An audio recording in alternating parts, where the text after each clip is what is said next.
Greetings, everyone. Welcome back. This is our last video of the series, my favorite. I love the labs section. Confucius is famous for having said, I listen and I forget. I watch and I remember. I do and I understand. We're going to be doing the do part. It's what the Agentic AI does. It's a doer. Um, let's see how many we have. One, two, three. I have four labs for you. We'll go over them gently and recommendations for further learning. And so let's begin. Excellent. I want to talk about the prereq since I'm using OpenAI's API key in here, and you don't need to have the paid version. But for the API usage, you got to come up with a credit card. They want a minimum of $5. You put it in. And I've been using this to build these content, running these labs for the past, gosh, month, 3 weeks or so. And it has barely gotten up to $1. So you can set limits. I want to show that to you. Since this is an agentic flow uses OpenAI API key, this means two things for you. You can use the free tier. You'll need to create an API key and set usage limits by entering your card number. And for example, for me, it starts at $5. The minimum is that your card gets charged $5. And you can set a limit. Say, look, stop at 7. As soon as it hits that, I don't want it. I think I set mine at 20 or so. You can have it recurring every month, or you can just have it be a one-time thing. So let me show that to you over here. This is where you would go. All these links is in the bottom of the YouTube video, and click Create New Secret Key and give it a name. I called it EDU, and there it is. Safeguard your key. You won't see it again. I cannot see that again, even if I click at it. And should you create a flow or something, never commit your flow to GitHub and open source or something. That's a lot like a car dealership, leaving the keys in the car, in the parking lot. Or who does that? So, what else do we need to do? Also, we gotta set up our usage account. Here, I'll show it to you. I have it right over here. Look at this. Hardly any money has gone by. You can do edit budget. It resets in 22 days. You can set and set your limits. Maximum usage limit, payment history, tier 2. So you can go in here and add alert, edit budget, monthly budget. I've set it. And make yours as it works best for you. Have it be $6. Look at this. The token usage really doesn't take that much. So this is doable. And up over here, I have already opened my various Python exercises. And let's go take a look at some of them, which one's coming up. This one we use a RAG application, LangChain used in a RAG application. Of course, you'll need your own API key. It's recommended that you use your environment to access to it. All of these is available on my GitHub repository. The link is downstairs. Enjoy it. It's yours. Take them. Have fun with it. Let's take a look at this in a little bit more detail. This is the RAG implementation, right? It would be this one. I'm going to start from the top. So, LangChain RAG exercise, we're going to build a chat with your document system. And the document that I brought up is this one here from IBM, 5 Transfer 2025, 28 pages. Wonderful document, open and free. It's right there. And well, let's find out. Let's summarize. Let's see what the main points are in this document. All right. Set up and imports. These are the libraries and the loaders. You need a PDF loader. You will need that. Chrome, this is where the vector stores our vector database. Various other ones. API key, I have my key there. And there's the report. It's on my desktop beside uh, 5 trends. And that's okay. The API key continued way past that. These are some things that you would like to try. Chunk size, I've set it at 1,000. Try different chunk sizes. Overlap, try different overlaps. See how it responds. Creating embeddings and storing a vector database. Excellent. Those are vector database right there. We do a similarity search. This is the model we're using. For the joy of it, you can try GTP4. Temperature, I love the temperature. If you 0 to 1, 1 means be Shakespearean. Say it like it is, embellish. 0 means just the facts, please. Tell me just exactly what's needed. It's definitely worth having fun with it. So we have a prompt template in here. Use the following piece of context to answer the question at the end. If you don't know the answer, just say you don't know. Don't try to make up an answer. Use use 3 sentence maximums and keep the answers concise. Fantastic. Those are instructions that we have given it. So you're noticing the perception, the goal that we are setting in here. Over here, it's the planning, the if then else. Typically, it starts to make a plan of what to do with it. And here's some exercises I would strongly recommend to do this. Experiment with chunk sizes. Try different questions. Write 5 questions about your document. Ask questions that require direct fact. Maybe ask questions about summary, comparisons. Which type works best? Modify the prompt. Try answer like you're explaining to a 5-year-old. Answer in bullet points. How does this change the responses? Change the temperature. It becomes more creative as you get close to 1. Test with different documents. How about try a textbook chapter, a research paper, a news article? Does anyone that works best with RAG solutions? And analyze your retrieval. For each question, look at the source documents and enjoy these. So let's run this. And interestingly enough, I've also asked it to save it as a CSV file. And up there, I had matplotlib, to create a PNG of the that's the one that we do over here in the MSC agent. I confused the two. All right, let's run this. Mhm.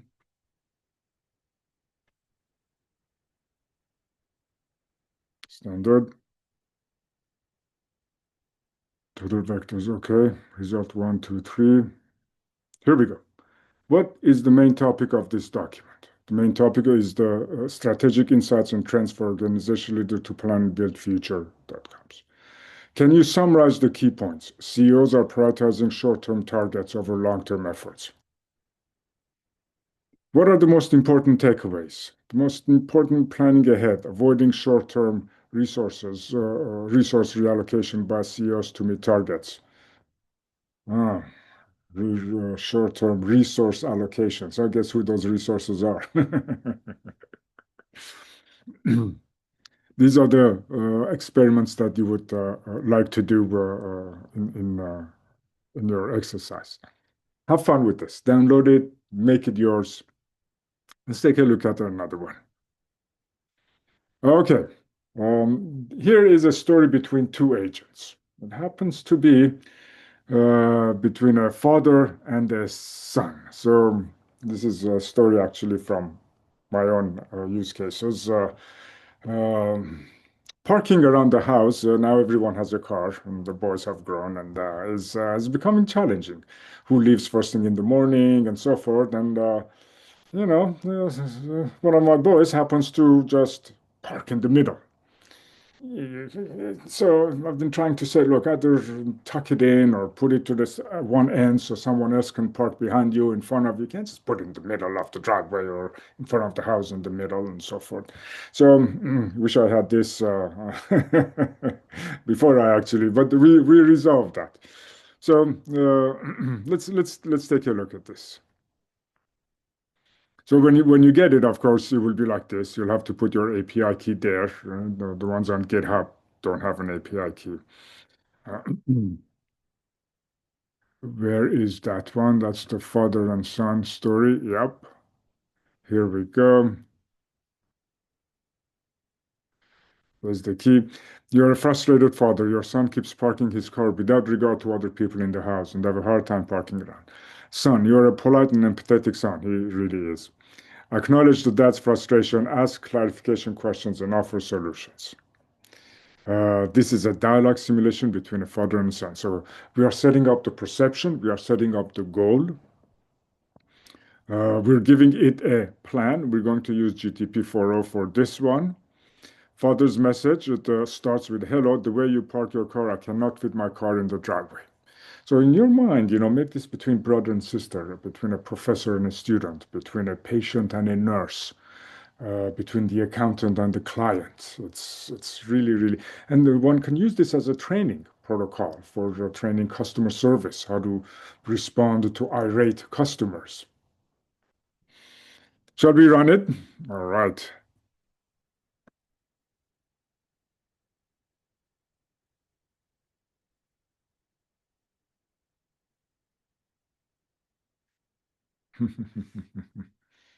And you can change the range. I have it set at four.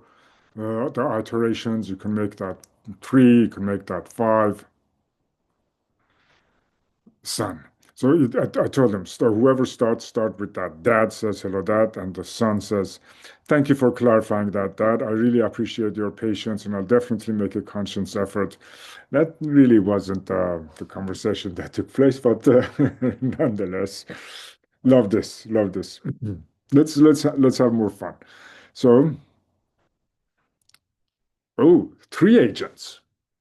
What's better than two agents? Three agents. Admittedly, this is also based on a personal story. Uh, our boy wanted to buy a motorcycle, and he got two.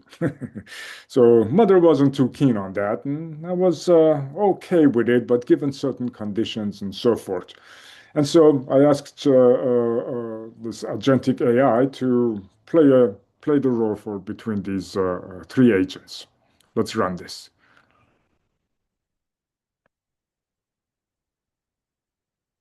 There we go. The key is there. Paste your key below it. We're using GTP 4.0 mini, son role, mother role, father role. So this is the perception we're giving it, the objective. You are the son, you want to buy a motorcycle, state your reasons respectfully, independence, budget, safety training, answer questions and be open to conditions. You may have to take a class or you have to have gear up, helmet and elbow pads and so forth. Keep replies to 1 to 4 sentence. Always start your message with son so we know who's starting it. Mother, you are the mother. You care about safety and finances. Really fantastic. And the father, you support the idea in principle, but only with strong safety rules and a clear budget. Awesome. So we begin you remember the five components of agentic AI. I see the conversation here. Son, I would like to buy a small motorcycle. I've been researching safety courses and the budgeting for gear, and I think I can handle it responsibly. Okay. Set up the roles.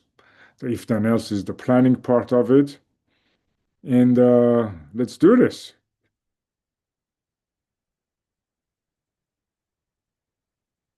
It was not a small motorcycle, monster.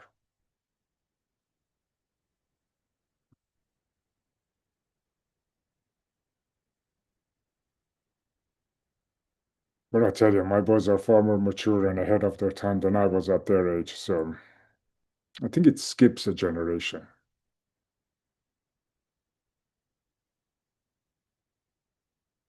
Love this. Love this. I want you to have fun with this. We'll make a conversation. How about adding a fourth agent? Absolutely. Absolutely. Oh, goodness of fit. The idea in here is to make the fit not so good. I want to talk about this method of least squares, if I may, for a moment. So the idea in here is for my data points to be spot on, not too far or not too close. So how do I calculate? Y hat is the predicted uh, area, and Y is, I know what Y is, and of course I know what X is. So Y hat, let's start with we'll go blue. Y hat is Y hat is mx plus b. That's x plus b. B is my intercept over here. It could be right through the zero, or it could be in here, as long as I know where it's going to intercept my y-axis. So in this case, it would be 0, and that's a parenthesis. 0 and b, wherever that point is. M is slope. You guys remember slope. Right? Y2 minus y1 divided by x2, x2 minus x1, right? x2 minus x1. That's why they say machine learning is blind, because it really doesn't know the slope, the gradient. So here we have it, wherever it may be. I have my tick, tick, tick, tick, tick, y2 and y1, and all the way down here, tick, tick, tick, tick, tick, I have my x2, and bring it down here, and x1. Okay, so this actually is the method of least squares, is the simplest machine learning algorithm. It's about finding the best fit. What's interesting, I usually note in this particular slide, is that if you change the slope, let's do that. If you change the slope, where is draw?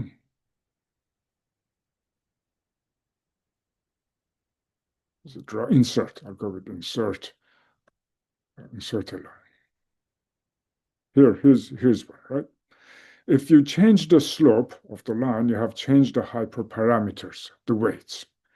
If you move the entire thing, that means you have changed the bias that takes place in the node. Right? The hyperparameters that are here on the synapse, those are the weights, the saliency, how important it is. And the bias, typically ReLU, rectifiable linear unit, takes place in here.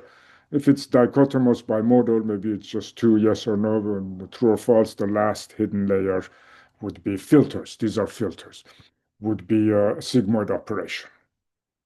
A whole different story on that. So let's go.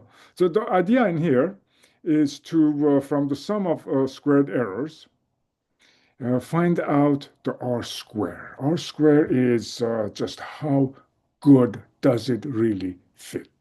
If you smoke 2 packs a day for 2 months, you'll be coughing every morning.